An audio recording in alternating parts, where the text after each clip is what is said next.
Imagine a quiet village engulfed in flames, screams piercing the night, and a massacre so brutal it shaped the dark foundation of a nation.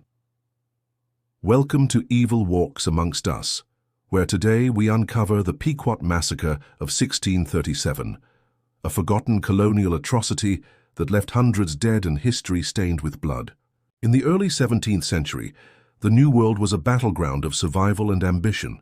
The Pequot tribe, a powerful and proud Native American group in what is now Connecticut, had established themselves as skilled traders and warriors, controlling key territories along the Mystic River.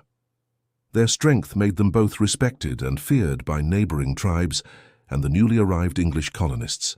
These colonists, driven by a mix of religious zeal and economic greed, sought to expand their settlements and secure valuable trade routes, particularly in beaver pelts, which were highly prized by European traders.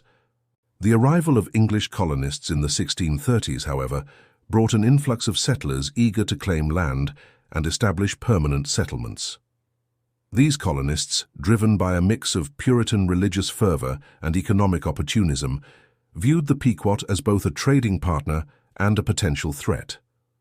Tensions brewed over disputed territories and trade disputes, with minor skirmishes erupting sporadically.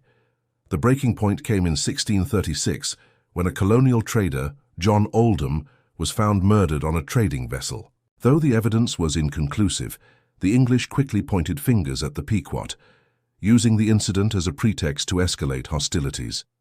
This led to a series of retaliatory raids, with both sides suffering losses, and set the stage for a violent confrontation that would leave an indelible mark on the region. The colonists, under the command of Captain John Mason, a military leader with a reputation for unyielding resolve, began devising a plan to deliver a crushing blow to the Pequot, aiming to eliminate their resistance once and for all. On the night of May 26, 1637, under the cover of a moonless sky, colonial forces consisting of approximately 90 Englishmen and 200 Native American allies from the Narragansett and Mohegan tribes moved silently toward the Pequot village near the Mystic River. The village was a close-knit community, home to families who had gathered for a traditional celebration, unaware of the impending doom. The attackers, guided by local allies familiar with the terrain, surrounded the settlement, cutting off all escape routes with meticulous precision. As the first light of dawn crept over the horizon, the colonists unleashed their plan, setting fire to the wooden wigwams and longhouses with torches and gunfire. The flames spread with terrifying speed, turning the village into a roaring inferno. Panic erupted as Pequot warriors scrambled to defend their homes, only to be met with relentless volleys of musket fire from the well-armed English. The colonial forces and their allies stormed the burning village, showing no mercy. Men were shot or stabbed as they emerged from the flames, while women and children were either burned alive inside their homes or cut down with swords and axes as they fled. The air was thick with the stench of burning flesh and the sounds of anguished cries, creating a scene of unimaginable horror.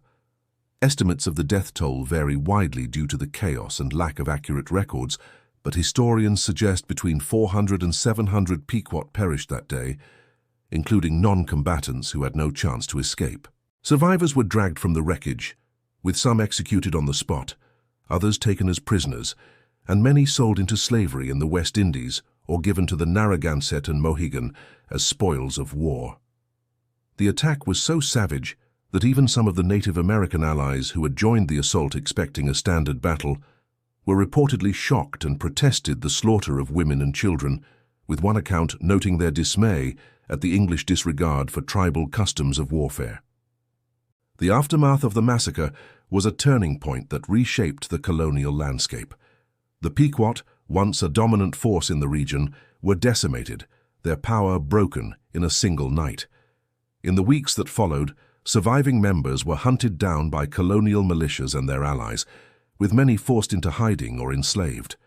The English declared a decisive victory, using the massacre to justify further expansion into Pequot lands, which were quickly resettled by colonists and renamed to erase the tribe's presence. The event also had a profound ripple effect, emboldening the English to adopt more aggressive policies against other Native American groups, leading to a series of conflicts that defined the colonial era. The survivors who were not killed or enslaved were absorbed into other tribes under strict oversight, their cultural identity suppressed. Historians continue to debate the nature of the event, with some labeling it an early act of genocide, due to its intent to eradicate the Pequot as a people, while others argue it was a brutal but typical outcome of colonial warfare driven by economic and territorial motives.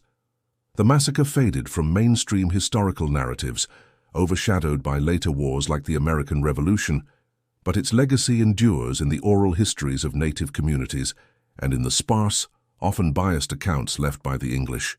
That's the Pequot Massacre of 1637, a brutal stain on history brought to life for you. If you enjoyed this dive into the past, hit that like button, subscribe for more tales of evil, and ring the bell for notifications. Share your favorite historical horror story below, and we'll see you next time on Evil Walks Amongst Us.